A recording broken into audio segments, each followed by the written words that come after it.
A motorcyclist lies pinned under the wheels of a car. Last year, more than 13,000 people were killed or seriously injured on roads in the southeast. Just give you plenty of oxygen. Is he a friend? Do you know him? Sky, yes. The lorry driver who crushed this man to death was banned from driving for 12 months, but within weeks he was caught back behind the wheel. I couldn't believe it because it hadn't even been a month since the accident. And his plea in the court case was, "I'm sorry for what happened. I'll never break the law again." Mark 827, it's going towards Rayners Park, it's doing offsiders all the way down, speeds in excess of 80-90 miles an hour, over. Tonight, the London programme reveals how a hardcore of bad drivers maim and kill by flouting the law. I believe you might have crashed, there's loads of smoke there.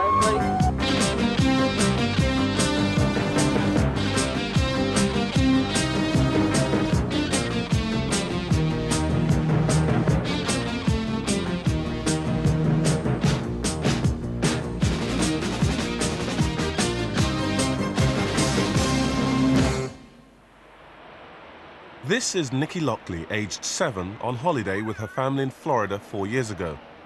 Nikki had suffered from leukemia from the age of 2. The treatment was painful, but she never let it get her down.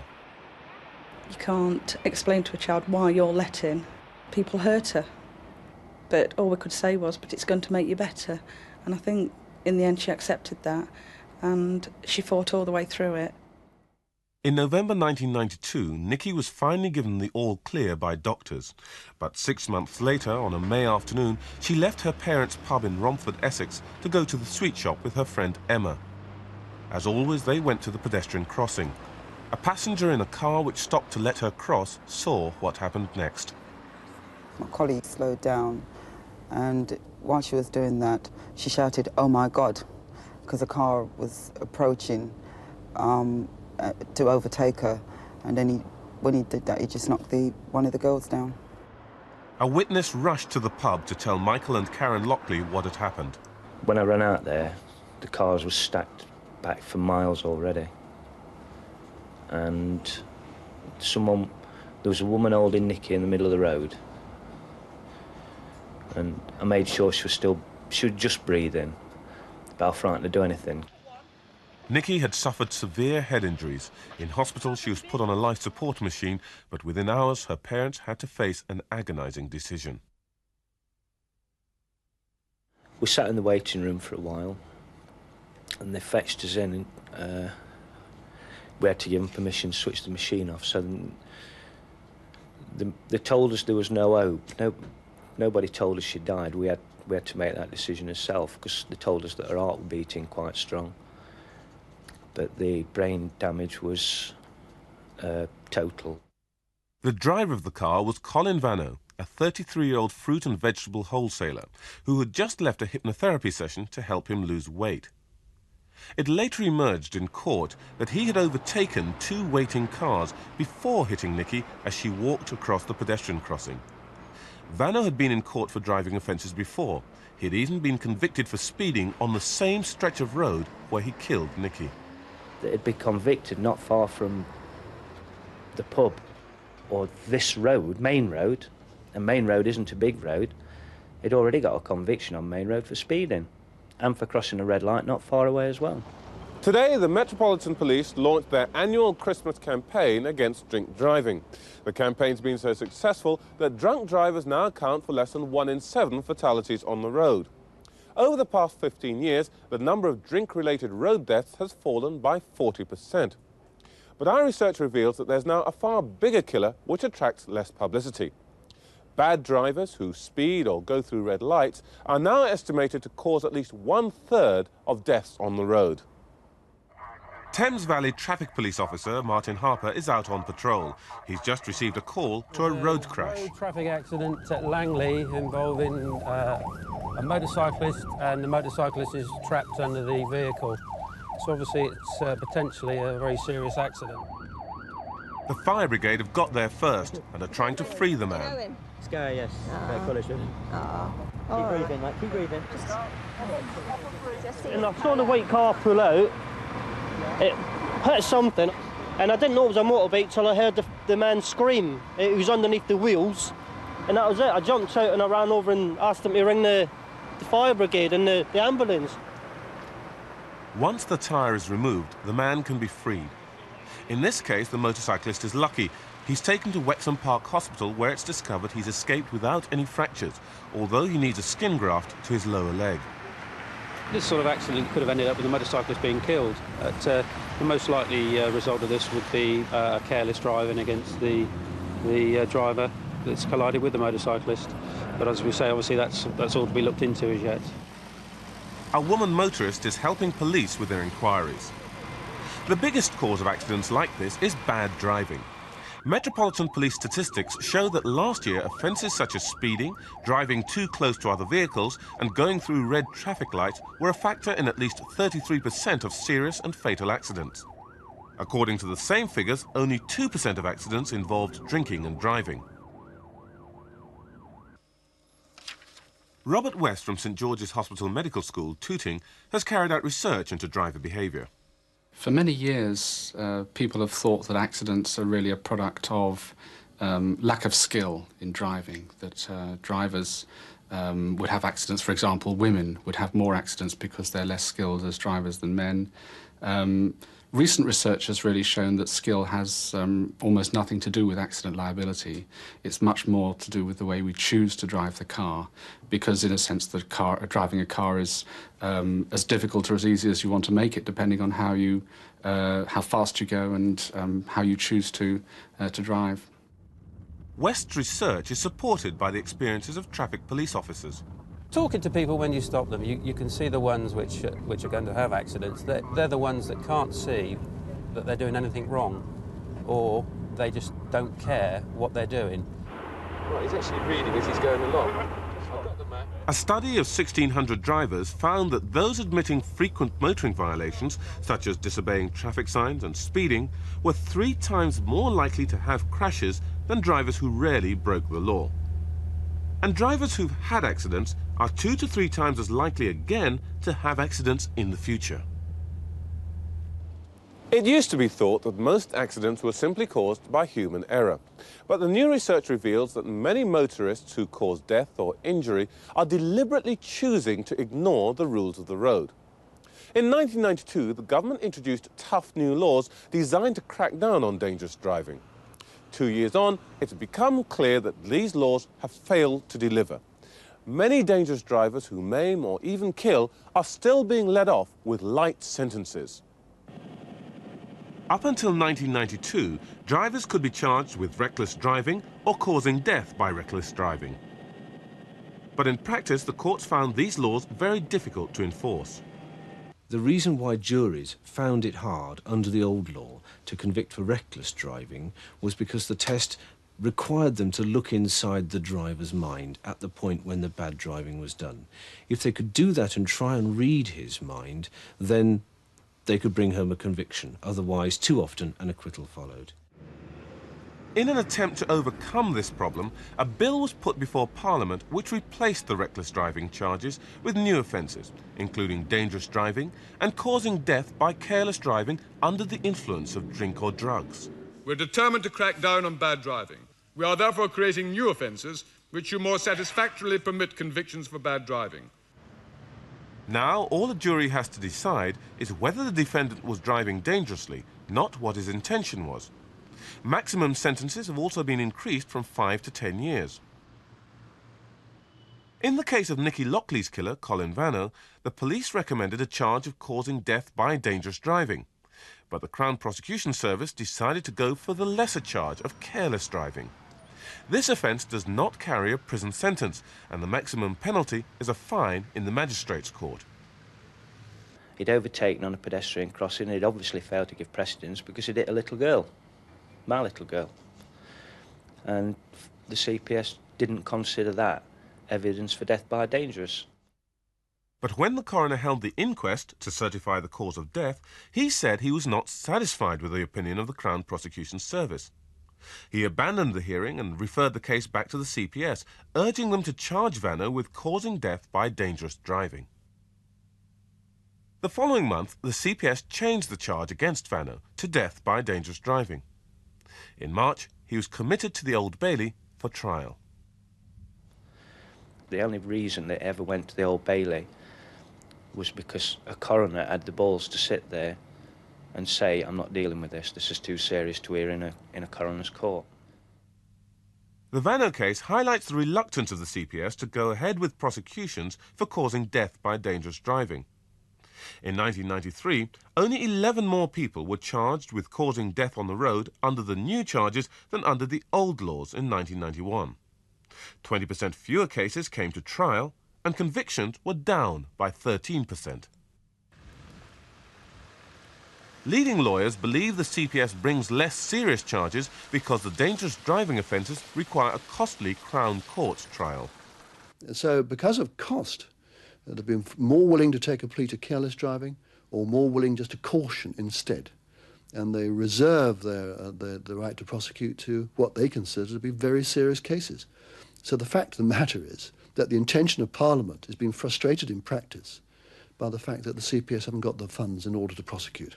The CPS refused to be interviewed, but in a statement they said, "The code for Crown prosecutors is clear that in cases of any seriousness, a prosecution will usually take place unless there are public interest factors tending against prosecution. Cost is not a factor tending against prosecution and does not determine whether an alleged offender should be prosecuted." But even when the more serious charge of causing death by dangerous driving was brought, only 50% of those convicted went to prison, and only one received a sentence of more than 5 years. Colin Vanno was sentenced to only 28 days imprisonment. As he'd already served 14 days in custody, he was allowed to leave court a free man. All we heard was the good things he'd done. He hadn't drunk, he hadn't speeded, so the judge just gave him 28 days. Which they didn't really, gave him 14 days. And how did that make you feel? Shocked. 14 days. Everybody talks about 28 days, but it was 14 days with remission. And it speaks for itself. And it's frightening, isn't it? 14 days for killing someone. Vanno's sentence caused public outrage. A national newspaper campaign backed by the Lockleys gathered nearly 200,000 signatures petitioning for a tougher jail term. In August, the Attorney General asked the Court of Appeal to review the sentence. The hearing will be held on Tuesday. We're pushing for the appeal because we think it's got to be seen to be wrong and things have got to change. Not for us now, it's not going to change anything for us, but there's no deterrent. 28 days is not a deterrent to other drivers. And dangerous drivers, people out there driving every day, not considering anybody else but themselves, aren't going to be deterred. Which hand has he got the phone in? Left. With the CPS reluctant to press charges for dangerous driving, the vast majority of offenders are charged with careless driving. This charge does not take into account death or injury, so drivers who kill don't have to face the consequences of their actions.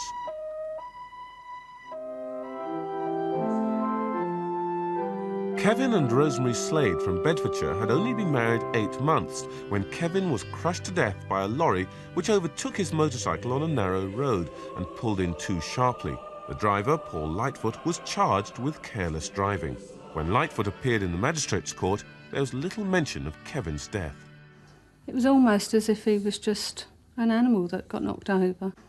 I felt like I was just sitting in the back of the courtroom listening to a list of traffic offences.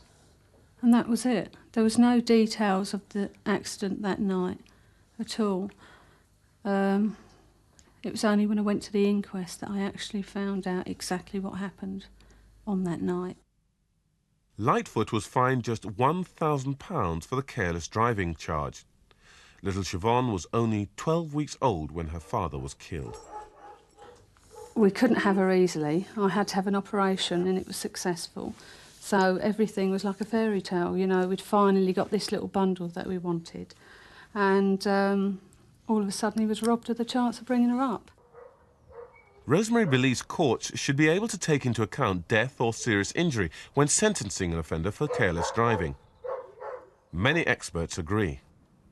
If one were to bring in the fact that someone had been killed or injured in an accident as a defining feature of the charge, it's not something that would be difficult to prove, because clearly it's evident in the accident. Then that would mean that the whole thing was taken much more seriously, that the deterrent would be much greater, and I think that it probably would have an effect on the way people drive. The big gap in the law is the fact that there is no offence of causing death by careless driving. And so the family of a victim who's killed in a road traffic accident, where the CPS do not bring a charge of dangerous driving, the only charge which can be brought is careless driving. And that's the same as dealing with an ordinary minor piece of bad driving. And it seems to me perfectly logical to take into account the consequence of death. And so there is a need for a specific offence of causing death by careless driving. The minister responsible for road safety is Stephen Norris. There is an absolutely huge gap between the sentence for careless driving and the sentence for dangerous driving. And surely there should be something in between there that allows the court to recognise the seriousness of the consequences.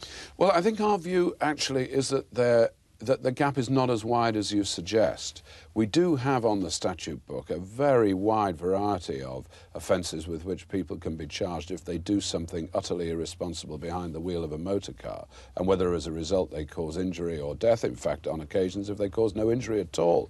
Are you saying that neither the concerns of lawyers, that there's a gap here, nor the anxieties, concerns of the families of victims, that their loved ones aren't even mentioned in courts, would persuade you that there's a case for a new offence? No, I'm not suggesting for a second that the statute book is immutable, and one thing I think we've shown over the years is that we are very willing to consider changes to the kind of offences that people can be prosecuted for if we believe that we are actually addressing a real need. At the moment, as I say, I think the case is not made for a whole plethora of new offences. Despite Stephen Norris's claim that there's no need for new legislation, the current laws provide little deterrent to bad driving. Motorists who regularly offend know that they're unlikely to face a prison sentence. It's helped to create a climate in which a hardcore of offenders are defying the law and creating havoc on the roads. It emerged in court that Kevin Slade's killer, lorry driver Paul Lightfoot, committed a string of motoring offences in the weeks before Kevin's death. He was fined a total of £2,800 and banned from driving for 12 months. Yet just 3 weeks after the trial, police again caught Lightfoot behind the wheel of his lorry. He was charged with driving while disqualified and sent to prison for 28 days. I couldn't believe it because it hadn't even been a month since the accident. And his plea in the court case was, "I'm sorry for what happened. I'll never break the law again.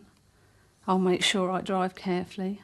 And all of a sudden, within 4 weeks, he obviously was so worried that he got back in the truck again while banned and drove again.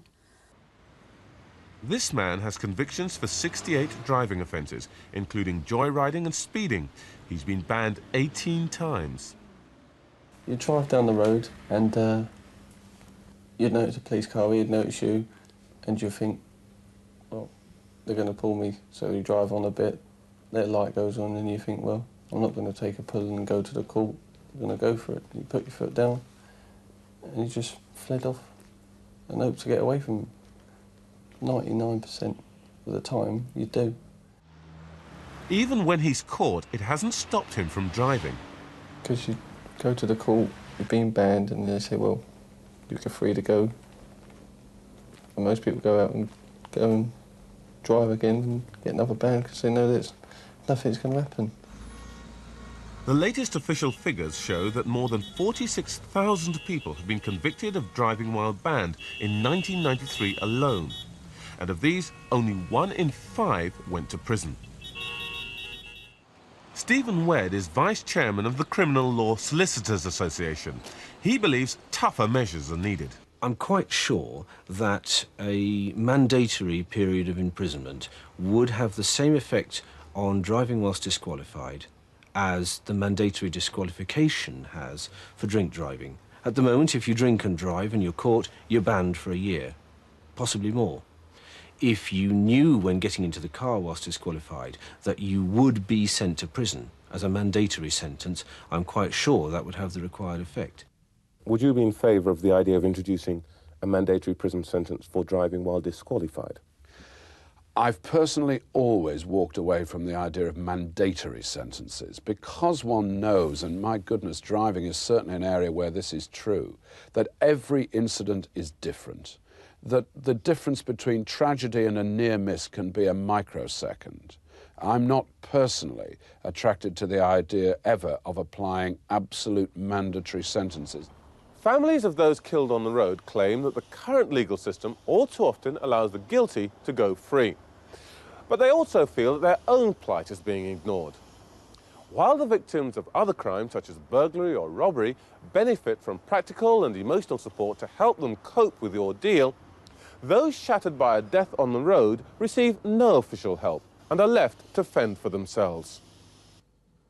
At 5 p.m. on an October evening in 1990, Mansoor Chowdhury was killed when a van driver drove through a set of red lights and knocked him off his motorcycle. The driver was only charged with careless driving. His mother, Brigitte Chowdhury, was so appalled by the lack of help she received that she set up a charity, Road Peace, to provide support for other victims. This comes out again and again in comments that people make to us. We needed someone who can understand in some way the shock, sense of loss and utter bewilderment of what has happened to shatter your life as a family and individual. Brigitte runs Road Peace almost single-handedly, surviving on donations from victims' families and voluntary help.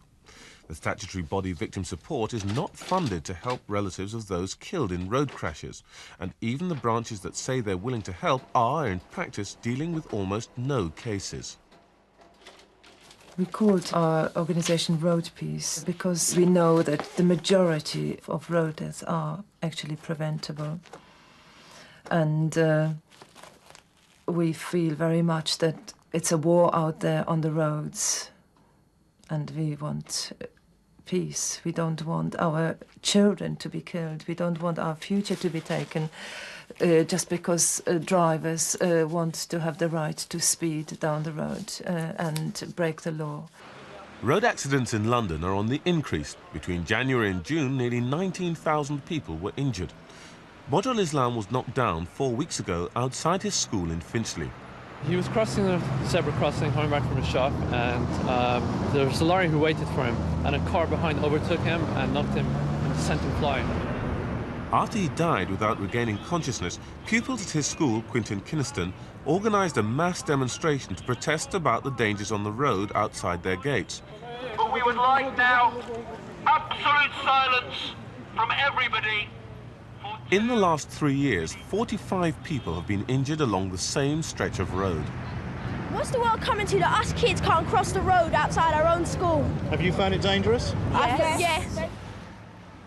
Bojol's sister is still in shock from his death and wants urgent action to improve safety on the road.